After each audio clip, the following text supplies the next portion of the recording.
You're traveling through another dimension. A dimension not only of pain and misery, but of eternal torment. A journey into the wondrous land whose boundaries are that of human suffering. Your next stop, Vampire Games Blood Bowl League.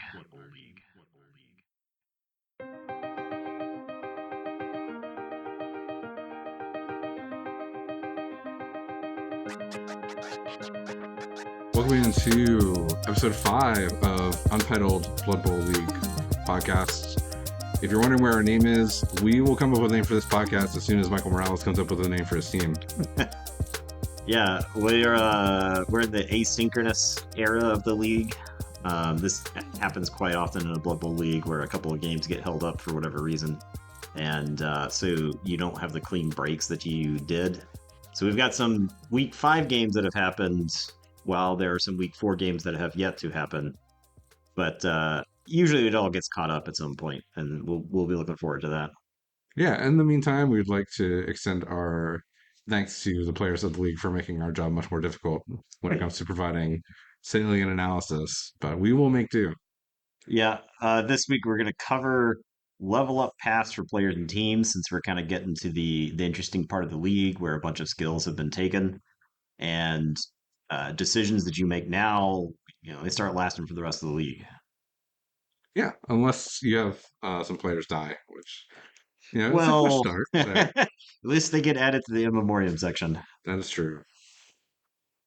All right. Well, week 4, yeah, like we were saying, there were some games that were pretty good. I think there were some classics in there, and then some not so classics. But Right. The in the Dead Man's Hand division, you had a couple of close games and a couple of games that were not close, and then you have games that haven't happened yet. We can't talk about them. But in the Snake Eyes division, every single game was decided by a single touchdown, which was every game was 2-1 or 1-0. That's pretty unusual for 6 games of Blood Bowl. That feels like a tournament kind of result in that instance. yeah, So, yeah, and a lot of teams kind of reverse their fate again. We've had like several reversals of fate in the Snake Eyes division. So things are getting interesting there. yeah, especially so far in the course of the season, the first few weeks, Snake Eyes was a division that was seeing lots of these blowout games. Obviously, he had some like 6-1, 4-1, so some real runaway games. So, is it a sign that defenses are improving? Is it a sign that offenses just weren't quite getting where they were accustomed to this week? That's probably a little bit more in depth to determine, but Right. Without having had a chance to watch every single game, it's tough to say. A lot of them kind of seem to have played out by specific scripts in tour play. When I get into my recap, my game was anything but scripted. But something like Jim's win or even Henderson's win, both of those were 2-1 wins, and their opponents like scored first in both of those games, and so they were able to kind of like turtle up, grind out the game, and then kind of go on. We do. Travis did give us like a big recap for his game. We could talk. We can get there once we get into like the recap of specific games. But he had a nice little write up that he threw up in the Discord that I'll repeat here, just to make sure that his effort wasn't wasted. So yeah. As far as that too, we're also going to have another recap from Fred going up on Substack. This should be up probably a little bit after this recording goes live. But I also have some extra insight on that game. So I was there watching it, so I can provide a little bit more in-depth analysis of that one. It was a pretty interesting game to watch between Fred and Austin. So I enjoyed what I did see of it. yeah, yeah, it seemed like Austin came out ahead in that one, even though Tour Play says Fred had 4 casualties or something by the end of the game. So yeah, it's always interesting when the outcome is slightly different than the way Tour Play reads that it should be. So something wacky happened in a game in that case. Absolutely.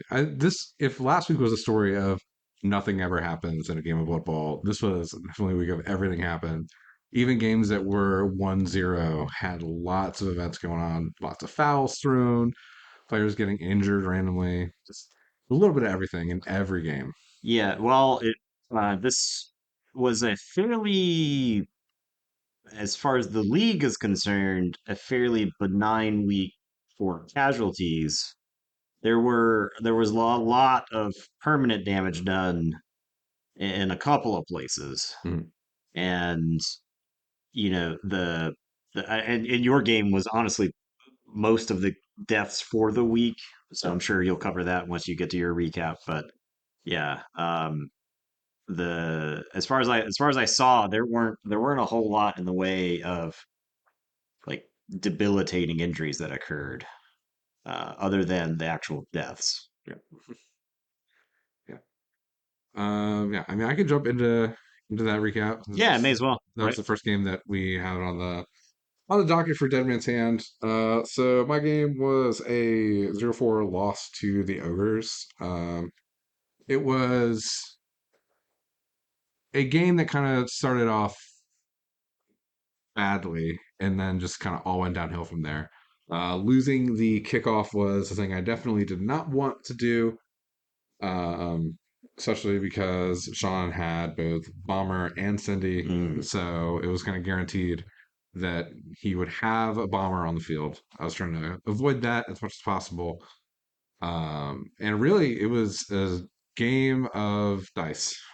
Is really what it came down to. The ogres did not have a failed bonehead roll until turn 6. Oof. Um, and even then, I think it was a ogre that was down on the ground trying to stand up. So it was never really a spot where an ogre was in a critical situation that failed bonehead, even through the rest of the game as well. It was like a little bit under average over the course of the game. The first half was abysmally. It was out of 34 bonehead rolls, there were two Phew. that got failed, Yeah. and a lot of those two fails came in quick succession, and then the rest of the half was perfectly fine. With a team like ogres, obviously that is a downside. Like you'd expect, like one ogre to go bonehead like every other turn, somewhere in there, and just it not happening for so long meant that he was able to really dictate the way the game went. Uh, this is a game I wanted early because of not having any block on the ogres. Didn't really matter at all through the course of the game. Pretty much every block that the ogres threw had a splash or a stumble. There was one instance of uh, skull both down, I think, that happened in the game. Um, and I think maybe two or three pushes out of all the blocks that were thrown. The biggest issue there being not even being able to get away. So they were just being able to like block, follow up. And I was in a pattern trying to get out. I was down players early, obviously having like a player die pretty much immediately. Uh, Not the best. Having another player die over the course of the game, especially being a runner, was annoying. But um, overall, there was a early on in the game, once I think through turn 5, when none of the ogres had gone boneheaded, and there was a cage and just a bunch of stuff, and a bunch of doors are stuck kind of all around the ground. I was at that point, I'd already kind of decided like this half is gone. I'm just gonna try to do as much as I can to get rid of some Noblars, get some SPP, and just kind of try to stabilize and get away from the ogres, and hopefully kind of like stabilize a little bit.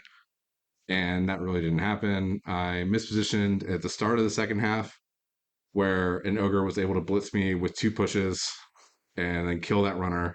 Oof. Um, and yeah, it was like kind of cascading from there. I didn't have the Yeah. players to stop Right. it. Yeah. So To me, that's why ogres are kind of a terrifying team. One of my worst losses last season was at the hands of Will playing ogres, and it was another one of those games where the ogres just don't bonehead. And that's the thing with the team is if they're not boneheading, they are clobbering your team. It's so easy for them to get three dice. There's so many instances of mighty blow on the team, and so even if you are like a 9 armor team, your life is in danger versus ogres. And it's even worse if your armor is lower. Something like dwarves, if the ogres can't actually like peel the dwarves off the table, then like a dwarf lineman parked on an ogre is usually a fair trade. But occasionally they'll just spike it, right? And they'll just spike it casually, take a lineman off the table. And then as soon as you get slightly behind on ogres, that's where the trouble begins. Because then they can isolate. If they have like a roster full of Noblars, they can start fouling you. It depends on their level of malevolence, I would say. Yeah. But yeah, it's not necessarily fun to be on the receiving end of that beat down once it's gotten past a certain point, right? If you're damaging the ogre team back at like a reasonable rate, or if they're boneheading and something critical, they leave like a critical gap that you can exploit, then that's kind of like how the math is supposed to work out. That the game ends up being really tight and fun, but if they're just hitting it, that team is really really good. So that's why I'm always terrified of ogres. It's the stunty team that I probably respect the most because I think it's the one you have to gamble with quite a bit. With Snotlings, you're like gambling, but you're not really gambling because you get so many extra players and you have so many different dirty tricks that can just kind of go your way. But Ogres, it's a team full of big guys, and you can leave your opponent just in a crater. So, Yeah. That was definitely there was a point in the game I had some dice go my way.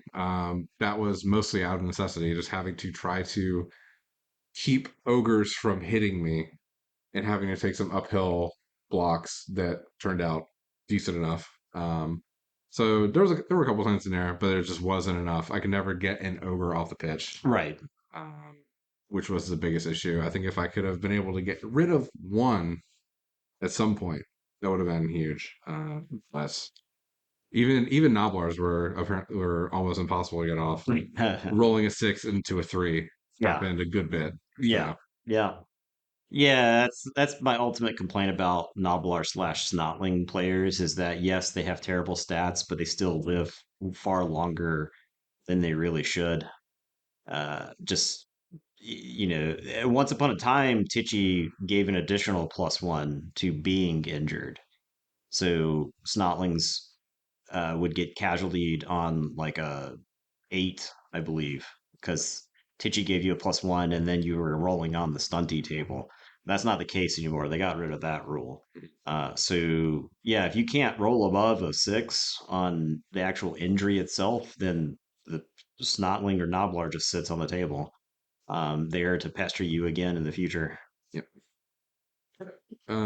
Next game on our thing, I'm not going to sit here and complain for the entirety. Yeah, But it's easy to do. When you lose by multiple touchdowns, it's easy to do. yeah, like overall, like my perspective of the game, long term, is like if I'm going to get diced by somebody, I'd rather have it somebody who I was expecting to have like a tight game with, Right. um, on a skill thing.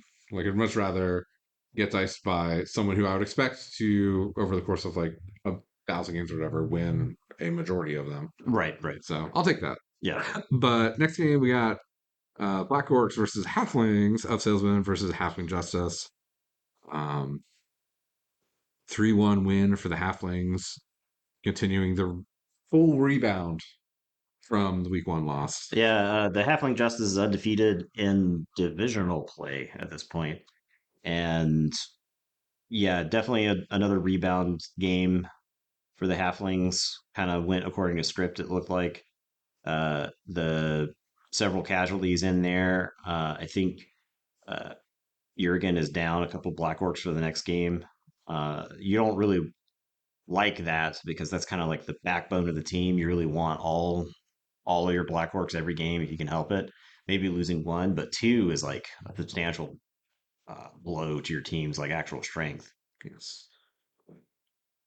That'll be something we'll talk about in the previews, which I might have some additional insight on since I am his next. Yeah, yeah. Next game, Book of Grudges with a 1-0 win over the GGs of Electric City. Castors over Humans. I caught a good portion of this game, and honestly, the outcome kind of surprised me. Just from looking at it, I thought that the Humans had a lot of opportunities to make some plays, make some heroics happen at the end of the half, and it just fell short at the end. Um, there were lots of armor breaks that happened for the Humans against Chaos Dwarves. Breaking that 10 armor didn't matter. Ironheart Skin did nothing. So that was a really interesting game. Uh, there were some struggles, I think, to get the ball in the second half for the Human team. They just couldn't pick it up and hold on to it. Um, it was a very entertaining sequence from the Chaosdorf team where the Minotaur had to go for a blitz, did a rush, failed a rush, rolled the loner, succeeded on the loner, re-rolled the rush, failed the rush. Classic big guy. Yep. Yeah, it looked like both players got some licks in that game too. There's a number of casualties. Nothing too bad. I think the Hobgoblin died. But that's fine. I think if you're playing Chaos Dwarves, you're expecting to replace Hobgoblins throughout the entire course of the league. Yeah. Last game we have for this division, since the Dark Elf Mirror match has not happened yet, and the matchup between the Wood Elves and Shaman Undead will be happening after the recording. Imperial City Retainers, Might of Asgard, Norse take that game 2-1. That was a game I watched about three-quarters of it. The first half was just an absolute uh, trouncing by that Norse team. Lots of KOs happened. I think that Austin might have left some players on the table that he could have gotten rid of. He could have like gotten some surf opportunities in there, but did not take it. Stalled out the half. Forced Fred into a lot of positions where he had to do some heroics and just wasn't able to get it together at the end. And second half, Austin kicked off and had his defense set up in a way where he forced Fred to score quick enough that he could get the ball, and he just had the strength advantage at that point and the body advantage to kind of just march down the field and get that last score. Yeah, right. That's the dream with Norse is you do untold amounts of damage in the first half, and it actually matters enough for the second half so that the crackback doesn't table you, and then you can keep your advantage still and walk the game out from there. Yeah, I'm pretty sure going into the last turn of the first half, like Fred's turn 8, after Austin has scored, I think at that point before they reset and got knockouts back, I believe that the pitch was like 9 Norse to 3 or 4 Skaven. Okay, It yeah. was lots of a couple casualties, lots of KOs, just Yeah. hitting hard. uh so moving on to the Snake Eyes division. Dodge this one over TBD. It's kind of like a surprise to me. But Nate's a very good player. Alucard's a very good player. I didn't get to watch that game. It was a 1-0, which was pretty common this week, as it turns out. And it doesn't look like too much permanent damage was done. I'm wondering really if the was second week loss of like a ghoul and a white has really kind of set back uh, Mike Morales's channeling undead team, right? Eh, That's the type of thing that feels like it's got long lasting consequences. Plus, mummies. You want mummies to like peel off the tougher opponents, and I guess that didn't happen in this game. Looks like Shambling Undead had zero casualties through the whole game. Yeah, like yeah, one total casualty in the Yeah, game. One casualty for Blackworks.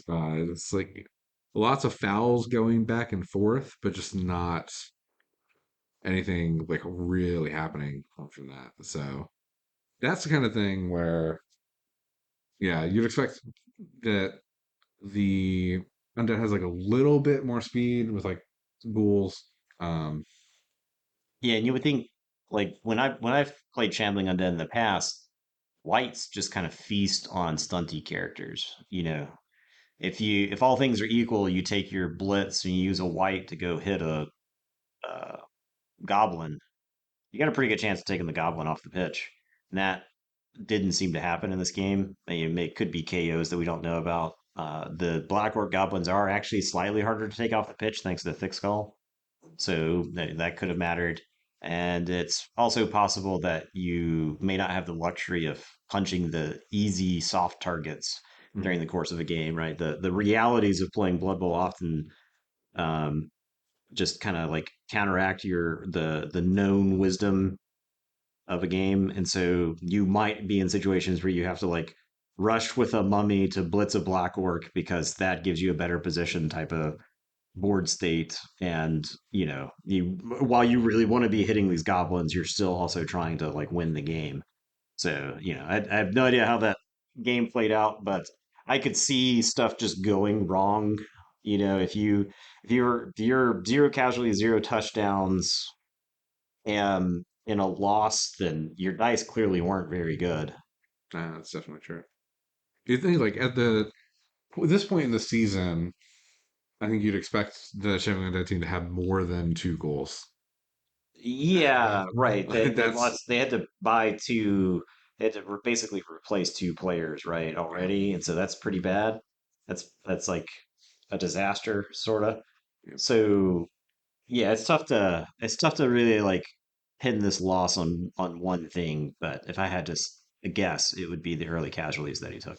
yeah. But Black Horse on the other side of this, Nate, now on a two-game win streak, Yeah, starting to build back from two early losses. right.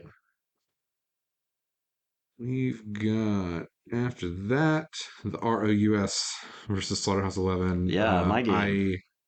I want to say I can't be 100% sure on this, but I feel like there was a word being thrown around. I think it was like cinema. Yeah, I didn't want to. I tried not to. I like to take a joke and beat it to death. But after I've beaten the joke to death, I leave it buried wherever it was.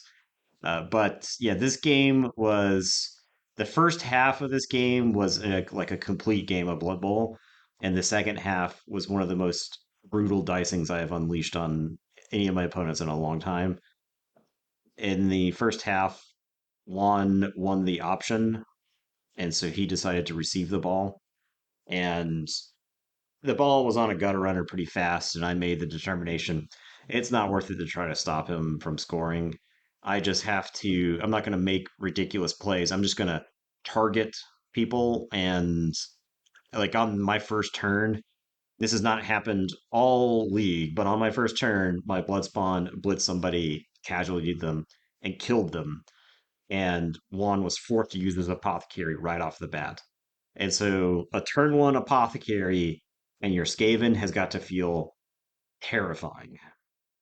And so he kind of marches on down the field. I actually had several, like, I just left the door open for him to score multiple times. And I was trying to put enough pressure on him where it was like an incentive for him to score because I got like a slight early advantage because of that one casualty. And so I was going to just put as much pressure on his team as I could. And sure enough, he's like looking at the board and he was thinking, I really just want to mix it up and I don't want to score because I know that the retaliation is going to be really bad. But he just goes ahead and takes his touchdown. So I think I had so much of his team based at that Mhm. point, and his blocks just kind of went sideways, and so we set up to kick off back, and I got through that whole thing. I think I had a brilliant coaching reroll that I used in that those first couple of turns, and I think I even used it on a pseudo greed reroll It was one of those where part of me wanted to keep the reroll to maybe entice him to score because the coaching reroll goes away if he scores. But I felt like that wasn't quite enough to tip it, and so I used it to try to get some extra damage on his team. Uh, on the next kickoff, we get a vicious ref, and it targets one of the linemen that he has that has a movement down, and it ejects that lineman from the game, which I felt honestly a little ableist on the referee's part, if I'm being honest. And then I casualty his thrower shortly after that.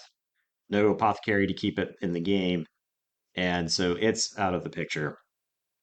I end up my my scoring strategy with corn thus far has essentially been fumbling the ball forward to my opponent's end zone, and then eventually somebody down there will pick it up and score. And that's basically been the way all of my touchdowns have been scored. Virtually every drive that I've had so far, somebody has knocked the ball loose, and so that occurs in this drive.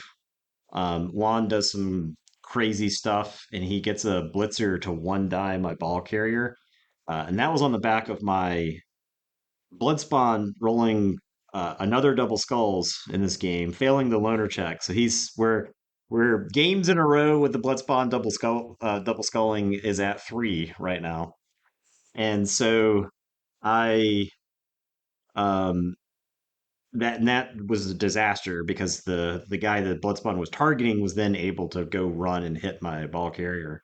And so the ball popped loose. One gets a gutter runner free. The gutter runner goes and picks up the ball and just launches it into my backfield. And he had another gutter runner that he had moved downfield and essentially just tries to punt the ball away. And the ball scatters into the crowd from the inaccurate throw, and the crowd launches it back towards midfield. So instead of being like way deep in my own territory with like just two gutter runners and nothing for miles, the ball actually ends up at midfield where most of the scrum is happening. And so I'm able to recover the ball. I have to make two go for it's with a beastman with a corn gore to score. And so I opt to take those on turn 7 because I was going to be set up in like a nice little screen that I had engineered, but he was going to have to make two go for it's to be kind of safe from the Skaven line, and he fails the first go for it and falls over. So the ball is just sitting there like 6 squares from Juan's end zone, and wouldn't you know it, all of the gutter runners come flying back in, and he opts to base the ball with 3 gutter runners. I'm able to get one hit on a gutter runner and with my wrestle piece and wrestle it down. And so it's turn 8. There are 2 gutter runners on the ball, and I've got the one corn gore that I have that has block. And I look at the board, and outside of that one block, I don't have any like good ways to hitting these gutter runners. I can't like bait. I can't. I'm out of rerolls. I have no good way to get the 2 gutter runners off the ball with blitzes from other people because my the whole team at this point is like out of position. And the corn gore who failed the go for it, his armor broke and he got stunned, so he's just lifeless on the pitch right now. And so I'm like, I think my best way to score here is to step on the ball, pick it up on a 5, blitz one of the gutter runners, move into the spot vacated by the gutter runner, and then make a dodge and a go for it and score. And sure enough, I step on the ball, I roll the 5, I blitz the gutter runner out of the way, I dodge away from both gutter runners on a 3, get the 3, make the go for it and score. And that's a cinema touchdown right there. No rerolls, just spike the dice rolls, get them. And so we go into the second half tied 1-1. Easily could be 2-0 at this point, right? If the ball doesn't go into the crowd, it won't get thrown to midfield necessarily. And the crowd could have even thrown it directly back across the field Mhm. And that would have been a disaster. I would have ended up having to do like a punt myself and just kind of throw the ball somewhere to try to get away, but I wouldn't have any rerolls for it. And so instead, tied, and I go 3 for 4 on my line hits plus blitz of taking Skaven off the pitch. And so at this point, Juan was setting up with defense with 8. I take 3 rats off the table on my turn 9.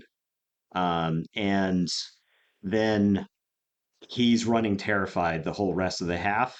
And essentially every single time I touched a rat, it exploded. He was tabled by turn 14 at this rate, and he was trying some late game shenanigans and heroics to try to bring himself back in it.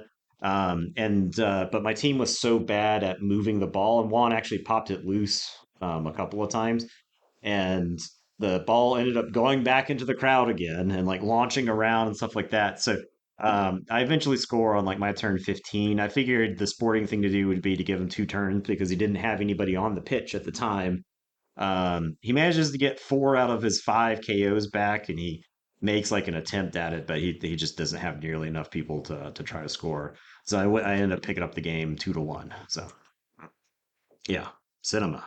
Yeah, truly living up to the slaughterhouse game. Sounds like. Yeah, that was the second half was my team has not rolled like when it came to casualties, it has not rolled that well all season. And sure, I was playing against Skaven, but I think if I was playing against non-Skaven teams, I would have done a very comparable amount of damage, just based off of how uh, crazy my dice were. 3 of Juan's people who left the pitch were on failed dodges. He had like a blitzer fail a dodge and explode. Later on, I think it was a lineman exploded, and then his other blitzer exploded, and it was one of those where they would just fall over, armor break, casualty, Ooh. and I don't know what you're supposed to do in those instances. I've had those games like playing Norse where I'm like, well, I'll dodge with the Norse lineman, and he just dies, So yeah, Yeah. Congratulations on the win. yeah, picked it up. I am undefeated in interdivision. I mean, in divisional play. The only blemish being, of course, the loss to Clay. So Yeah. Yeah. Next game up, we got the Electric City Maulers versus the Slee Stacks. I caught a little bit of this game. We did not get a skink casualty. We got close. We got a skink doing a 3 dice uphill block on a Minotaur and stunning it. which is impressive. You don't really want to be in a situation where you have to make those plays, but if you make them, it's pretty legendary. So apparently, Skink did pay for it later on, though. Yeah, as soon as the Minotaur was able to get back up, it casualty that Yeah. skink. So, yeah, that game pretty much I think it was just a game of the Maulers being able to dictate the pace of play. Um, Lizardmen scored early. They received the ball, scored early. Um, Maulers were able to take that and score at the end of the first half, and then just grind out the second half. Yeah, I stopped by the table for one roll. Jeremy was throwing a hit on the ball carrier, I believe, with a Saurus, and had rolled skull both down, and he used his re-roll and rolled a skull both down. And then Jeremy was like, "Please leave the table, Nathan." And so I was like, "Yep, sorry." I'm not trying to be bad luck to you. But yeah, Yeah. Yeah. Next game, Southern California Trojans versus the Blood Moon Gang. The Blood Moon Gang, Goblin's been giving up a lot of touchdowns, but this was only a 2-1 win for the Trojans. yeah. The Trojans, the Elf team did walk away with 6 casualties, which is a significant number of casualties for a game, especially if you're an Elf team. So yeah, I mean, I think Warren plays goblins because he enjoys playing bad teams. I believe. I think he has fun playing like a, a skill testing bad team, and so he's managed to get a couple of touchdowns in his games, which I think he probably considers a win just in case, just like, it's like, okay, I'm playing goblins, you didn't keep me off the board, so what are you really doing here? So, and yeah, and this is a good clean win for Chase. I'm sure he's pretty happy with the results of this game. So, Yeah, finally a win on the board yeah. for him. So, Play of Gods versus Gnarly Oats. That was a 1-0 win for the Tomb Kings. Yeah, did not see that necessarily coming, but it looked like Ness took Karina, the vampire, for this game, and so I think she is a very interesting piece on non-vampire teams because she has essentially a once per game double blitz turn that you can kind of have. If she fails Bloodlust, she can use an enemy model as the target of the Bloodlust as opposed to anybody else. And so you can hypnotic gaze with her and just say that every single turn, and so you can walk up to two different people, hypnotic gaze one of them, bloodlust. If you failed the bloodlust, use her once per game to bite someone else, and then you've like completely dismantled a cage with her. Now, I have no idea if that occurred in the game, but that is a play that can be made with her. And seeing as how the gnarly oaks got blanked on touchdowns, and Sean's Old World Alliance play, he's been pretty high flying with them. He can put some scores on the board. I gotta wonder what happened. There might have been like a KO of like a catcher or something like that, which would have made it difficult. Something like a catcher is pretty good against Tomb Kings, because it's just so much faster than the rest of the team. But then again, Karina could have like hypnotic gazed like 30 targets, and it gets rid of like both down. I mean, it gets rid of like block on you if your tackle zones get taken away. So you can come up and knock down pieces that normally would be standing. So Yeah, it was definitely really interesting. We had some other fancy inducements in this game. We had Eileen taking forward Gnarly Oaks, and we had, I forget the it's name, Frankelheim. Frankelheim, Yeah, yes. yeah. People That, were doing lots of inducing of these. yeah, those had gone away for a couple of seasons. They hadn't. The Eileen Andor and Frankelheim are both. There's another one, the Charlatan. It's like Scheudlin Charlatan or something like that is his name. He's got a chance to give people Pro permanently, but he also has a chance to give them Loner 2 plus permanently. Frankelheim can give mutations to undead teams, and uh, Chris Brown's Kimry team from several seasons ago was actually like got a lot of use out of Frankelheim. He like induced Frankelheim in a ton of games, and so he ended up with like a claws mummy and a tentacles mummy and a extra arms on like one of his blitzers. So it can end up doing some wacky stuff for league play, but there's also a chance that it just like causes that person to miss the next game. So I think the risks when I was playing vampires, I felt like the risks weren't worth it. I wouldn't want to give like one of my stat ups to a vampire and have it gain like you know iron hard skin or foul appearance. Like I've got better stuff to do with those level ups, because they count towards your total level ups for the character. So yeah, I didn't ever feel like with vampires it was worth that. So skip on it. But Eileen's been seeing a lot of work, and I think it's mostly because it's a fresh start league, and it's a way to get skills onto people pretty fast. It's if you're gonna pick up like a lineman for your team anyway, you may as well roll for a random general, and you're happy with 8 of the 12 possible skills, and you'd probably take a couple of the other last ones, between block, wrestle, frenzy, kick, throw. All of that stuff is stuff that you're happy to have on a lineman, and Eileen really gives you a chance to get that stuff. So Yeah. Definitely the thing I've noticed on lots of stat lines. People have been also doing like overdogging Eileen in a couple instances, and it's been interesting to see people saying, "Hey, I need this player added to my team with these skills." So Yeah. Yeah. It's something where the high rolls are extremely high to the point where you like, should we allow this in the league type of thing because it's so swingy? Um, it's something we've certainly considered not allowing, just as a heads up to anybody listening to this. If some future league we decide that Eileen is just like too abusive, that it may not make it into those leagues. So, yeah. Well, escape for this division, we got the Bad Moon Rising and the Zero Luck Chucks, one of the Eileen beneficiaries. 2-1 win for Bad Moon Rising, uh, staying undefeated. Uh, Seemed to be exactly as Jim would draw it up. yep, yep, I agree. This is the Gym mo. Coop did have this to add. I'll read his write up from the Discord real fast.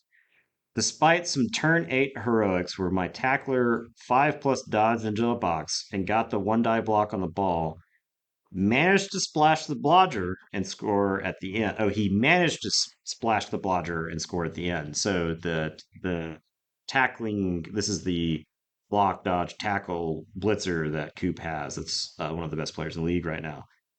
Was also down 6 players by the end of the half, 5 of them by turn 4. So Coop really took a beating early in this game. And that kind of like segued from there. The only reroll spent by Jim was turn 15 to push it with a flesh golem. So Jim got through the whole game without having to re-roll anything up until the very end.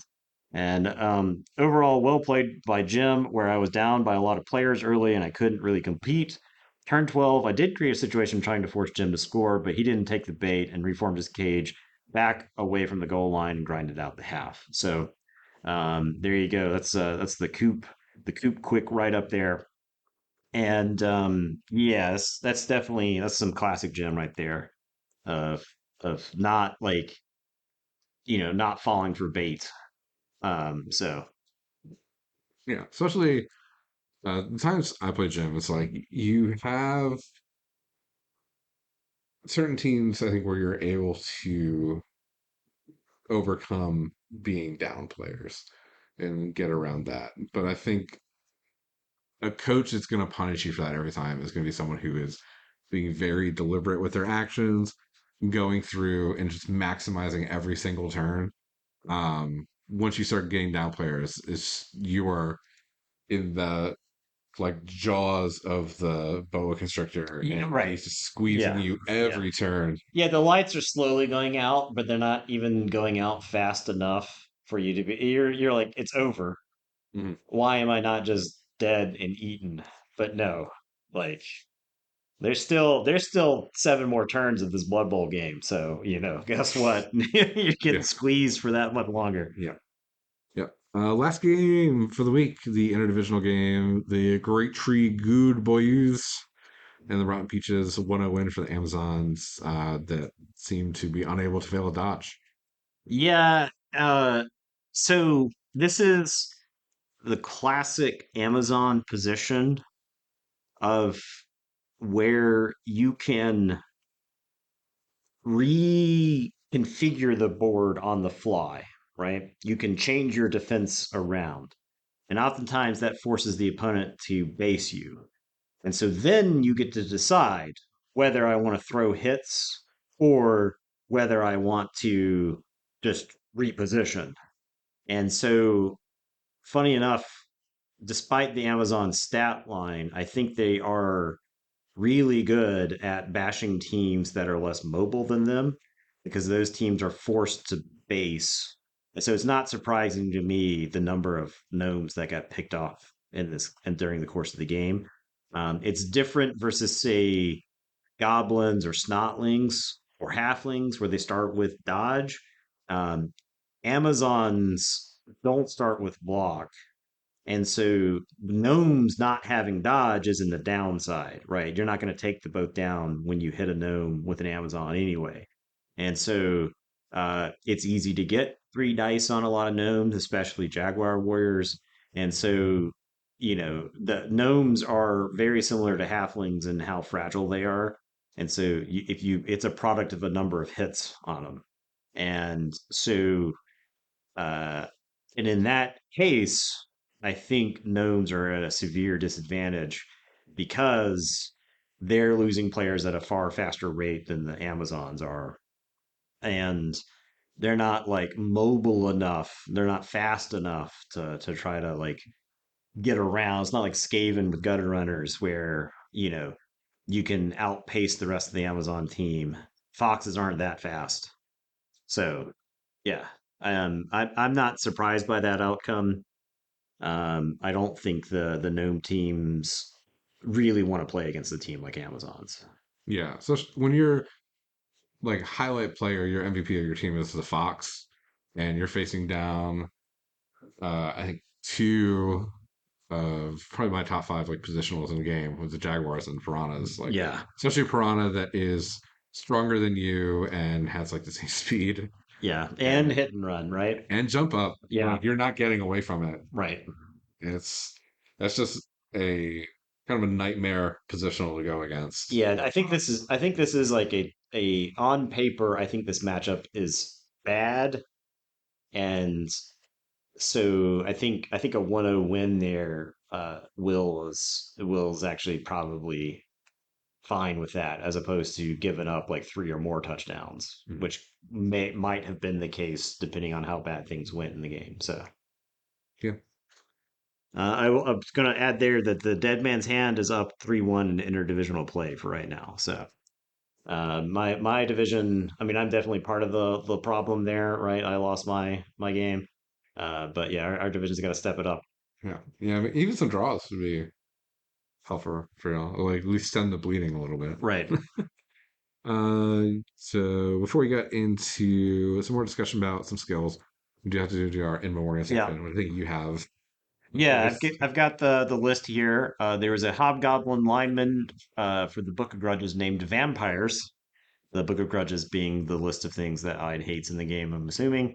I believe some names have made it in there, but Ide has just put vampires in general. A lot of times there'll be a brackets or something like that, with like a record or whatever. But in this case, Ide has lost his grudge for vampires, I'm guessing. And then the Imperial City Retainers lost a line rat named Skeeve. And and then there were three deaths in the game that you had. Obviously, I don't know if you've got anything to say about your brave dwarven soldiers. Um, what I could say is, you know, this team is, like the slight religious theme. You got to practice what you preach. Yeah, it's true. And It's what true. I preach is extreme violence. So they were just on the wrong end. Yeah, yeah. If you go back and look at history, like during the time of the plague in Europe, there were groups that would go around sort of like self-flagellating and wailing and moaning all the time and punishing themselves. That's basically what these doors are doing. Okay, yeah. Uh, And a revival, but like a revival in a different way. yeah, So, they're not the yeah, traditional Southern Baptist style revival, a revival of 13th century flagellation. basically yeah. It's there's some self-flagellation going on, but Yeah. they'll hopefully the rest of the doors have seen their traumas get crushed like soda cans and will catch up for the rest of the season. Yeah. And then there was a Noblar by the name of Shrimp that died for Return to Monkey. Probably had it coming at that point, I guess, with two other dwarves dead in the game. So Yeah, certainly. Eventually, something had to die on that side after rolling a bunch of like threes for injury rolls against Nalbars. So, yeah, it's shorter, I guess, somewhat shorter in memoriam than some of the last weeks. But yeah, yeah, it looked like it was mostly linemen, right? There wasn't. I mean, you had a leveled up lineman who died, which kind of sucked, yeah, I'm sure. But you would rather have the lineman die than say a blitzer or a slayer that's got some level ups for yeah, sure. Those are yeah, much more difficult to replace. yeah. That was a game. I didn't use the apothecary because I was in fear of getting in a situation like Jim losing a lot Losing of a SCP. star. Yeah, unfortunately, a lot like all well, I guess fortunately in this scenario, all the touchdowns that I had were on one runner. Okay. So the runner that died had no skills. no SPP. And looking at it, I was just like, I'm not going to risk it for an opportunity to like maybe keep this player around. It's like because at that point, everything that could possibly go wrong for me was going wrong, and I was like, Yeah, if I lose a block somewhere, and all of a sudden this runner is in the line of fire of an ogre and it gets hit, like it's probably gonna die, and I need that apothecary. yeah, So yeah. I understand that the losing expendable pieces or pieces that can be replaced versus something that's irreplaceable. I absolutely empathize with that. I on a lot of my teams, I usually pop the apothecary on one of the more. It depends on the status of the game. So in a game that I need to win and I feel like I need the piece, I'm tempted to pop the apothecary on badly hurts just to get them back in the game, depending on how important it is. But if it's a player with skills, I will usually err on the side of preserving the SPP in the long run. mhm. But if a game is going really, really badly, I don't know. I wouldn't fault anybody for wanting to save it for their best pieces, Yeah, especially since once you lose enough pieces, the only pieces that can be targeted are your best pieces. yeah, So, yeah. There was a shot if they had died in the opposite order. If the Mighty Blow lineman had not died on turn one, and it had been the runner, there's a chance in the second half if that lineman goes down, where I can say, okay, I can keep the other runner away from these pieces and kind of like screen him off from getting hit, and then maybe it would have been worth trying to save that lineman. But first in the game, I'm like, this is dice are already hot, not where I want to yeah, be. right. Yeah, losing 8 SPP in a game where you only gain 10 is not the Yeah, best. it sucks. Yeah, for sure. I mean, I guess we can use the SPP loss slash gain dynamic as our rough segue into the discussion piece. We wanted to talk about leveling up your team skills to choose, whether to make generically good pieces versus making role players for your team. You know, obviously, a skill like block, a lot of people refer to it as the best skill in the game. I was breaking it down for Fred the other day. Fred wanted to put on the ball and escape and thrower. I was like, do the math. On the ball is used on a kickoff or if your opponent throws a pass. So you're spending SPP to be for something that could be used maybe once, maybe twice, maybe three times a game. Uh, Whereas block is something that is used literally every single time the model is hit or is being hit, right? So that is one of my estimations for what makes skills so good is how often it gets used in a game. The more a skill gets used, then obviously the more powerful that level up was. And so that's why block is the best skill in the game, right? It protects you from even though wrestle trumps it, right? Like it's just better than it's the thing that counters block. Wrestle doesn't kill the model, right? You can use wrestle to set up a foul, maybe, but uh, block keeps your keeps your guy alive, and it's it reduces over the career of a model the number of times it's put in danger, and that's an incredibly important ability in Blood Bowl. Yeah, it's like this season I'm doing like some slightly different uh, calculations with my team because it is a fresh start. I think that's also a factor that plays into it. Where I think in a fresh start league, you're going to want to gravitate more towards those generically good choices because you're not necessarily playing as players that have been developed over the course of an extra season to have some of the more specialized skills.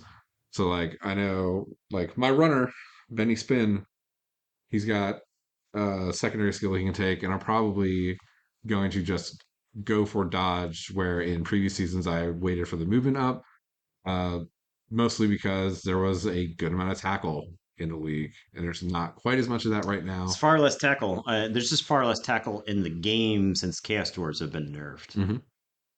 Yeah, so like that's a place where it's like last season I was like, okay, I'll just wait, and like this movement up is going to be generically good. I'll save, and ended up taking dodge by the end of the season. That was like the third skill I took. But now this season, I'm like, I would just rather have dodge, especially if going up against a bunch of people that are going to roll like the stumbles on me.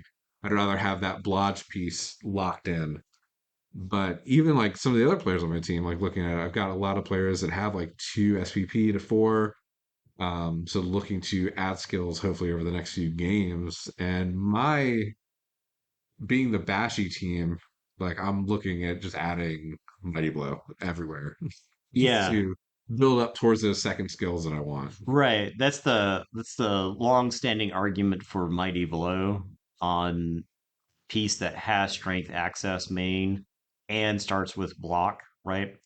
Um, there I've seen people take Mighty Blow over block, and it's just usually wrong. It's just wrong, right? For all the reasons I mentioned, the block keeps you alive. Block also puts other people on the ground for you, right? So like if we're just doing estimations of how much SPP you can get from something, block on a model, if you're targeting stunties, like block is so much better at getting the SPP out of the stunty than Mighty Blow is because you can't put a stunty model on the ground um, with anything other than a splash if you don't have block, right?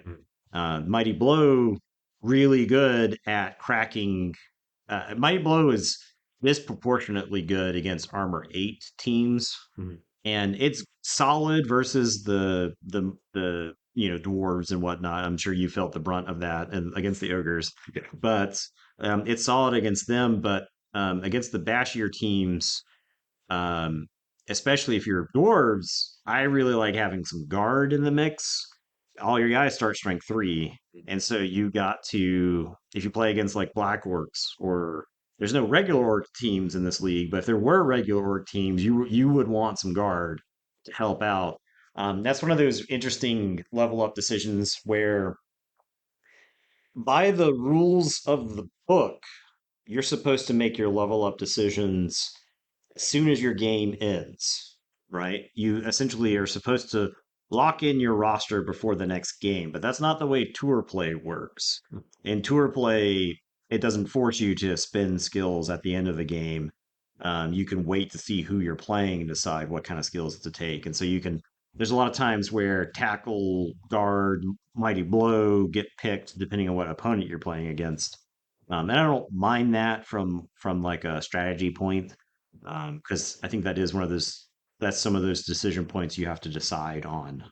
Like this is something like I will take tackle for this game, but if I'm playing against dwarves, it won't matter as much, Yeah. right? So that's I think that's some of the fun of the deciding points when leveling people up. Yeah. That's definitely a that's the thing I like, especially this season has been with Dwarf Lyman kind of picking. I've had two that had gotten skills before this game. One got Mighty Blow because of that reasoning. I was playing against Wood Elves. I was like, I wanted an extra shot to get some extra casualties on him, which he ended up picking up one more before he died. And then for this game, I had another lineman that could take a skill, picked guard for the reasoning of trying to set up some extra hits with like Dauntless with the Troll Slayer. And he's now missing next game. So I have one lineman with a primary skill I can take, which is probably going to be guard for this game, considering going up against the Black Orcs. Yeah, I can see that. But with that, looking at looking through the rest of the season, I think like Guard falls off for you. yeah, I think there's like a through the rest of the season after Black Orcs, there's the Chaos Dwarf team, which I'll be at a strength disadvantage for with Mm, the Bull Centaurs and the Minotaur. But other than that, I think most of the rest of the league of the division at least is like mostly strength 3 or just like those where guard is not going to be as important, I think. So I think right. going forward I'm going to be looking to just stack a bunch of mighty blow and hope to Peel people. become the murder machine, Yeah. spreading the word of maybe corn. I'm not a chaos dwarf, so I don't know about that. Yeah, I I think one of the interesting positions that you're in too is that you have Amazons to face off, and Jaguar Warriors have defensive, Yeah. which Jaguar Warriors are an incredible model for a lot of reasons, but defensive is like the icing as far as I'm concerned. Hmm. And Jaguar Warriors are what kind of like evens up the Amazon Dwarf matchup that was historically atrocious. But now you get a piece that's stronger than the dwarf team, and it's got defensive, so it kind of like punishes too much guard. Mm. Um, so yeah, I think that's an interesting place. And there's actually the thing about both Piranha and Amazon on the Amazon team, both Jaguars and Piranhas have really interesting level up paths. Yeah. And you can do wrestle on a piranha warrior. It's really good. Wrestle and jump up are a very good combination of skills, right? That's one of the things about leveling models up is taking skills that complement the skills you already have, or taking skills that are good, right? Mm. At one, I decided for tournament play, I really like wrestle on a piranha warrior, and for league play, I really like block. But if you take wrestle on a piranha, I don't think that's necessarily wrong. But if you take wrestle, I think you end up wanting to go tackle and strip ball, and you've got a pretty good ball hawk character then, right? Where anybody isolated with the ball that model can go touch, one die, you're fine with it, right? Because the push, the both down, the stumble, all that stuff puts gets the ball out of the model's hands, and hit and run on top of strip ball and all that stuff makes Prana's really good at scooping up the ball and then running the other way to go score. I love piranhas. Yeah, they're So so good. They're so yeah, good. yeah. One day I'll get back to my Amazon ways. I think one thing too is like you look at, when you're talking about players like Jaguars, Piranhas, and I also think at least in my sense, like the Dwarf Blitzers fall into that. Like there are so many ways to kind of customize that. Like the Blitzers, I think are just generically good as they are. Like that little extra bit of movement makes them super versatile. So you can have some things like, I think the way mine ended up in the last season was like a Mighty Blow. Then they kind of alternated. One got tackle the guard, one got guard and tackle. Yeah, But really, at that point, it's like they are like set. They're like yeah, killer pieces at that point. To the point where I just put kick on one right, uh, right. May as for the well. championship, Yeah. just to hopefully get a little bit of extra Yeah, use kick out of it. kick is a skill that I feel like you want on your roster somewhere. And funny enough, on the that's where like on the ball gets good if your opponent has kick, because then you can kind of correct where your offensive setup.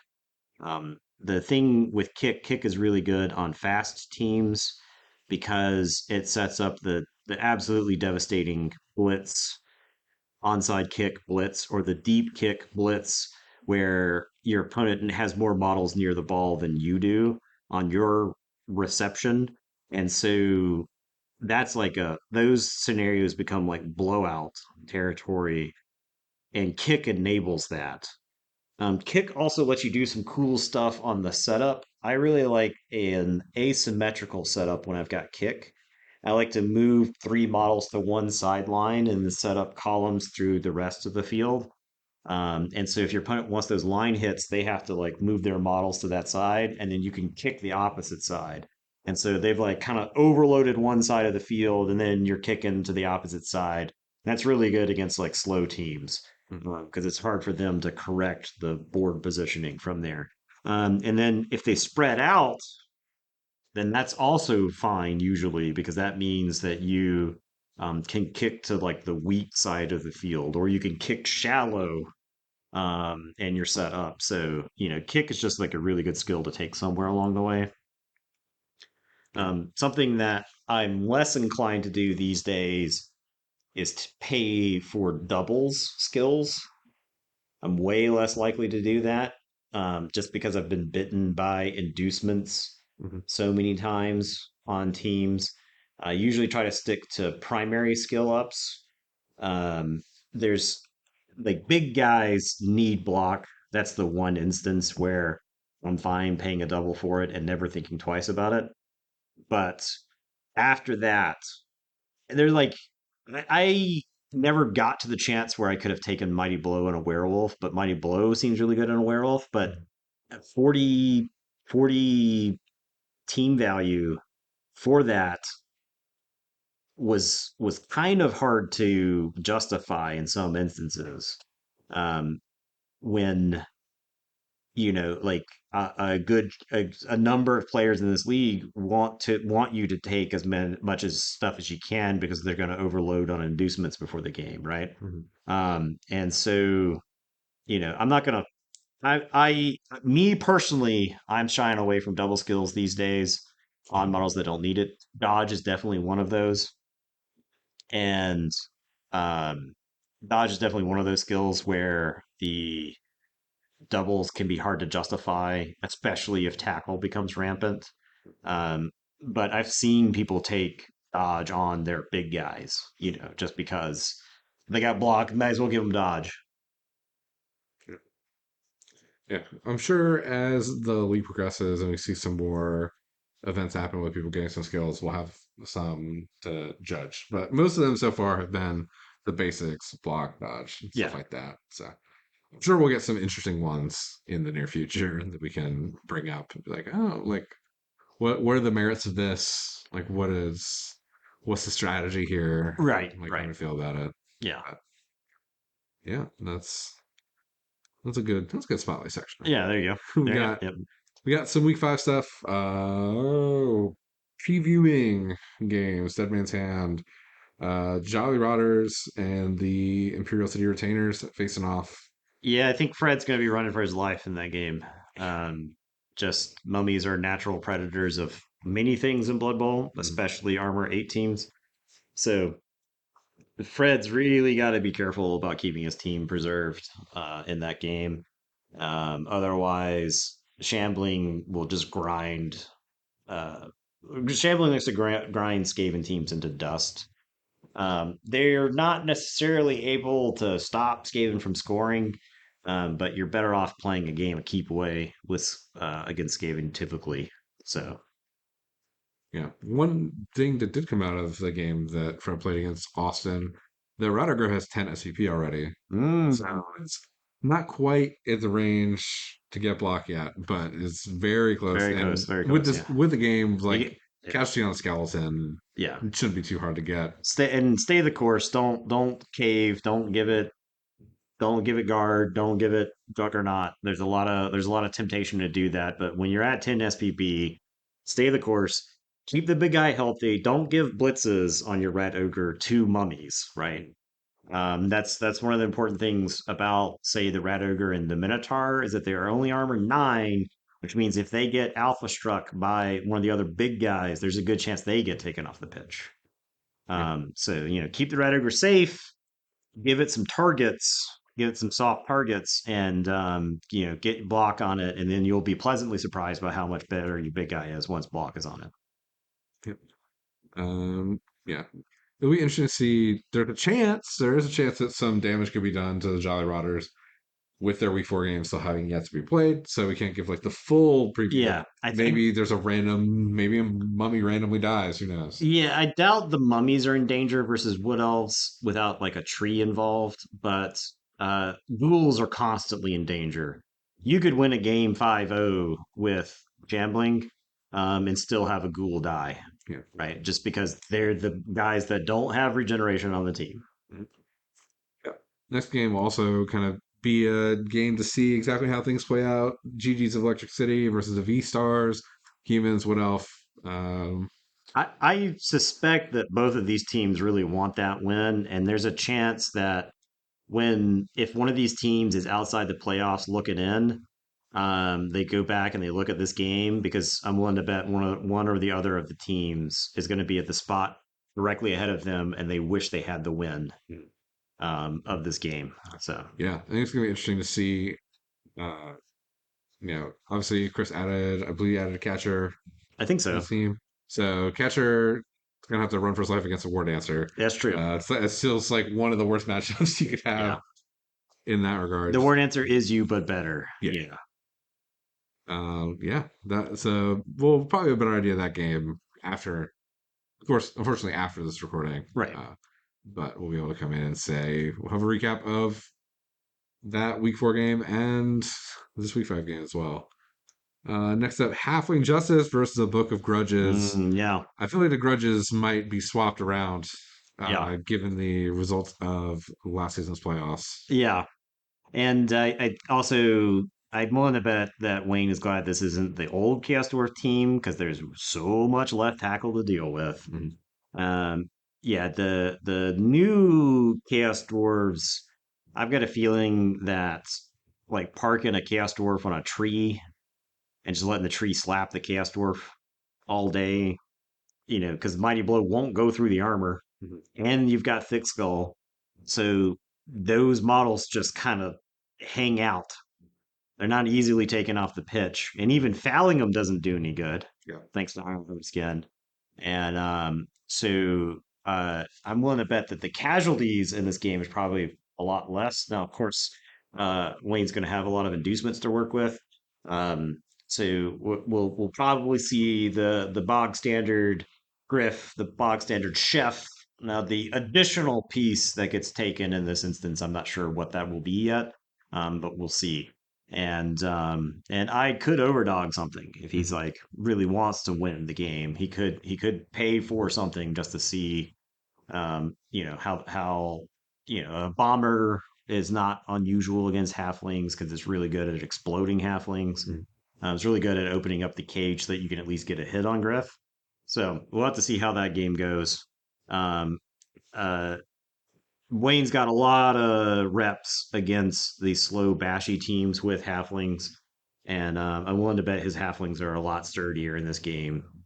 Now that he doesn't have to run from tackle all the time. So Yeah. I think one scary aspect for me, if I were the Chaos Source in this matchup, is it's very nice that your Doors have Ironheart skin, but that doesn't extend to your most important players on the team, Bull Centaurs and the Minotaur. Um, or even the hobgoblins, yeah. So to me, I think there's a scary scenario where if one of those big 3 players gets on the ground, and swarmed by halflings. yeah, that's going to be your prime fouling target anyway, especially because you're dissuaded from even trying to foul one of the Chaos Dwarfs. And so that to me, I think is a scenario where a hero by the name of Jeff or some other Jeff character. Smith's in this game. Oh, The sneaky gut on the halfling team. well, I think he got to throw one foul, then was casualtied. well, someone will have So Jeff-sized shoes to fill yeah, in this game, and they could make it to the Hall of Jeffs yeah. if they can if they can take There's a Bull Centaur. a lot of that Jeff Hall. It's pretty filled at this point. So Well, let's make space for one more yeah. with a Minotaur head held high. Next game, Up Salesman, Righteous Princeton. It's my game against Black Orcs. It's interesting. I It's bash games often end up being a positional game, and dark the black orcs in this case have a slight advantage on that because of grab, right? And so I think a lot of it's going to come down to the dirty tricks that the black orcs bring to the table, right? yeah, That's what it feels like to me. yeah, the dirtiest player in the league, John Jurgen, Yeah. uh, will be interesting. Looking at giving him a decent amount of inducement money, so it's a little scary. Yeah, they're a Uh, bribery and corruption team, so keep that always remember that when you're playing as black orcs is that it's not 100K bribes, it is 50K bribes for that team. Yeah, like looking if I take dodge on my runner, he's probably looking at like a bomber plus 2 bribes, which Yeah, is that's pretty bad. it's pretty bad. Um, so I'll have to see. Being down 2 black orcs That's good for you. is comforting. So um, that's I think gonna be my hope is hopefully being able to take a little bit advantage. If I can peel a black orc early somehow, just like get it off the pitch with the Troll Slayer or something like that. Um, that might be good. He's got two Black Horse with block Yeah, that are that's both in. So kind of the problem with the BlackRock team, especially in like a fresh start season, is that you need like a certain level of skills for your team to even function, mhm, right? And so he's still working towards that right now. yeah, Um, the next two games in the division, the Passeros Nocturnos versus Return to Monkey and the Rotten Peaches versus Teal Terror, that's still waiting on a game to occur. So it's kind of hard to say how those games might go. Sean obviously won versus Dark Elves already in a Nothing Ever Happens game. Uh, we'll see if his dice are still hot when he plays Maria. And then I think John uh, I think John's just got a skill advantage over, and I mean skills on models, mhm. right? That's the thing with Amazons that you bring all that dodge to the table. Teal Terror is going to have some trouble putting Amazons on the ground, if I had to guess. Yeah. Looks like Tilt Terror's had a little bit of a slow start getting SVP on players and getting it allocated properly to be able to take skills is a big thing. It's like you get if Right. you get one casualty across three different linemen and then never hit an MVP, something that's going to run into an issue later in the season. And it's like, oh, you're playing against people who had things land the right way, and then you're facing down someone with block, and you just haven't been able to get it. Yeah. Right. Uh, to me, the story of the Proceros Nocturnus and the Return to Monkey game is this is going to be the last game for someone to play these ogres without them getting blocked. If you look at the roster, the runt punter has 11 SPP, and then the blockers are at 11, and then 4, 4, and 4. Yeah. So one of those ones at 4 is probably getting an MVP. Like there's going to be guaranteed at least one instance of block out of this game if casualties land on the right people, or maybe even another touchdown. Yeah. Like there's a chance there could be this team could go from having no ogres with block to like three in the course of one game. Yeah. And the team gets so much more terrifying Yep. once ogres have some skills. And ogres, I mean, we glossed over this in the skill up section, but ogres are actually a really fun model to level because skills like break tackle are so insane on them. Mhm. Being able to dodge on a two, and the thing is on a ogre team they don't have loner, Mhm. so if they dodge on a two up, then your ogre is actually like a terrifying blitzer. It just can't be tied up at that point. It can always juke away and go somewhere else. So Mhm. Yeah. Going to Snake Eyes Division, we've got the Gnarly Oaks Electric City Maulers. that's a game to watch for sure. Yeah, yeah, Uh, Gnarly Oaks coming off a loss. right, Electric City David Maulers continuing to win. still undefeated, right? And Sean, I always feel like when Sean comes off a loss, he's always so much more dangerous. Mhm. Um, and he's a crafty player, league winner, right? So that game is a game of mostly human linemen, funny enough, but I wouldn't put it past Sean that he could win that game. Yeah, yeah, yeah. Losses can be very centering, as I've learned. So, next game is one that has concluded already. Zero Luck Shucks and the RUS bouncing back from your dropping. Yeah, Um, yeah, he had half a team, and that was a half more of a team than he needed for that game, apparently. So yeah. Turns out taking lots of dirty tricks can really even up the squad real quick. yeah, Yeah, his inducement plan, I believe, was it's, Bomber and Nabla. yeah, So, yeah. That's a lot of dirty tricks. yeah, lots of ways to get that. And also taking Eileen. Well, both players took Eileen in this Yeah. game. So, yeah, that was our first game done. And I believe Coop had a write-up for this one as well. Yeah, I had not prepared that one, but yeah, it was ugly from his point of view. Yeah. Where did it go? Yeah. His game recap for this one was Chainsaw plus Bomber plus Rat Ogre peeled five of my dudes by the end of Juan's turn two.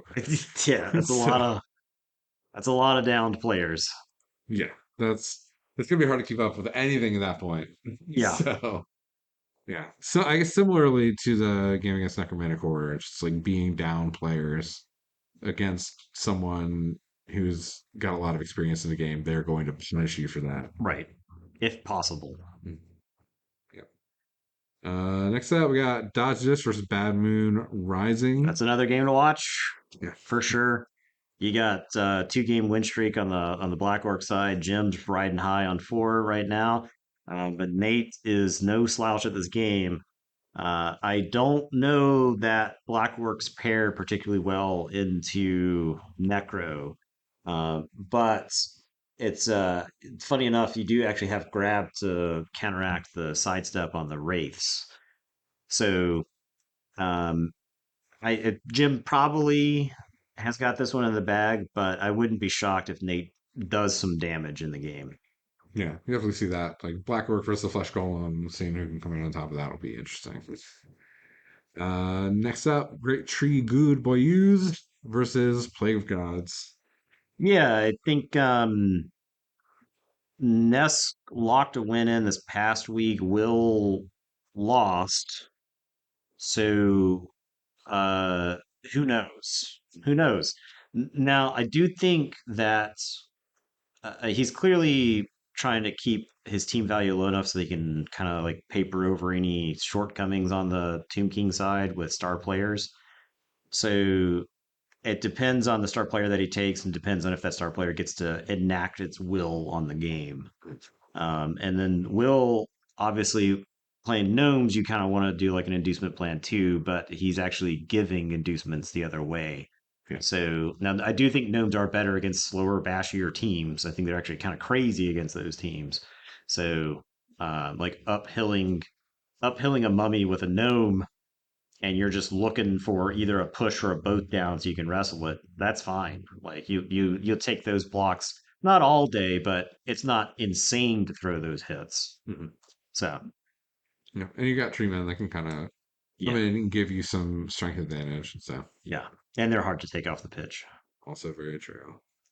Next up, we got the Blood Moon Gang for TBD. Biggest storyline for this: when will Alucard name his team? Yeah, yeah. This is probably a bounce back game for Alucard. I think he's gonna just absolutely smash some goblins to pieces.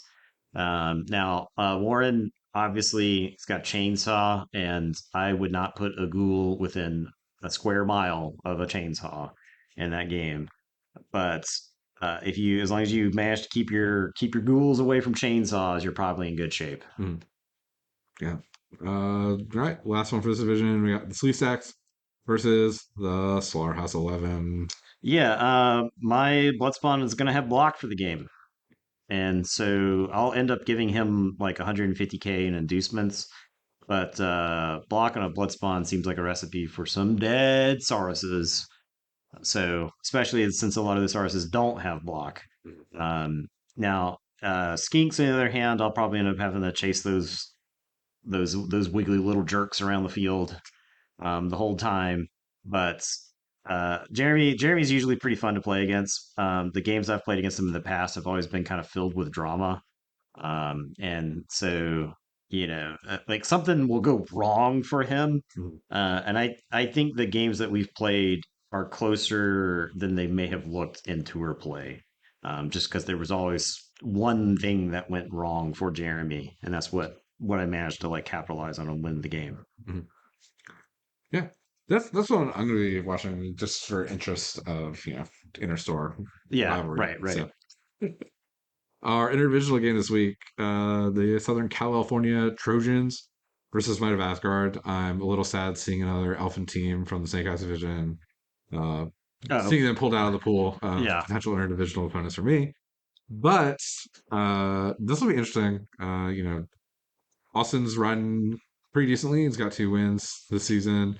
Uh, Chase Chase, pissed up his first win last week yeah, with some Chase is on the draws. upswing. I actually think Chase is probably favored in this matchup. Chase has 4 skills that he can take before this game. So he's got 4 elves that he can level up. And that really evens up the score advantage, the skill advantage between the block on the Norse. Austin is down a Valkyrie, which I think is the most important player against elf teams, because of the strip ball. And I think the Yeti is terrible versus elf teams, because the Yeti is not reliable enough to get the job done, and the disturbing presence. The elf teams are fast enough and mobile enough for the disturbing presence to barely be a factor. So I think Chase has got the advantage here. It just kind of depends on how much damage Austin can do when he is in possession of the ball. Yeah. Yeah. Yeah, that'll be super interesting. Austin does have two uh, block frenzy pieces. One of the Norse Berserkers and one of the Elf Runners. Uh, has the Elf Runners picked up block. The Berserker picked up Mighty Blow, Yeah, which might be able to lead to some it damage. doesn't have tackle, and so I think Chase is going to have some blodgers, and that's where you're going to really wish he had tackle. So yeah, Mighty Blow is good against like the elf linemen for sure. Their armor 8 and block Mighty Blow is like a recipe for a lot of dead linemen. Yeah. That'll be interesting. Like maybe a strategy for Austin is hopefully take some of those unskilled linemen off the pitch, maybe create a numbers advantage where you can send that Valkyrie to go in after somebody, and it's hopefully base enough other people to create some drama. But Yeah.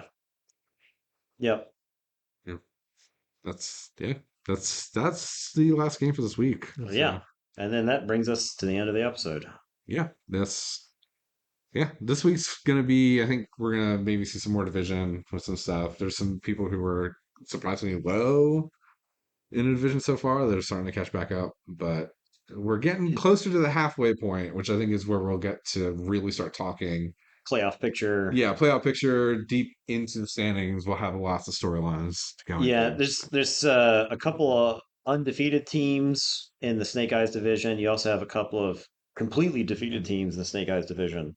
At some point, there's going to be like a tipping point where those undefeated teams won't have a chance of falling out of the playoffs, and the defeated teams are going to have to like pull off 6 straight wins or something to have a chance. Hmm. But they could still play spoiler to some playoff hopefuls. So Yeah. All right. Well, that is gonna wrap it up for this episode. I think. As always, appreciate you listening. If you've got any questions you want to send us, you can find both myself and Nathan in Discord. Tag us with your questions, whatever you've got. Would love to have some mailbag type things to talk about in future episodes. yeah, for sure. And we're going to be reaching out to some people from the league for some guests. Yeah, soon, we promise. Soon. Yeah, we're seeing who we're separating the wheat and the chaff right now, letting the games play it out, and then we'll see. See who's worthy of gracing our special third chair. So, but appreciate y'all listening, and we'll catch y'all next week. All right, thanks. Have a great day.